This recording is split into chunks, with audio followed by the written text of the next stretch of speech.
aceite. Y aquí está la preparación, que se ve muy buena, muy rica, por cierto. También hicimos el arroz.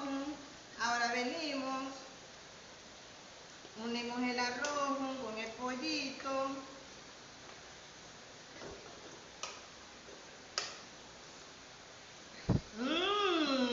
¡Qué rico!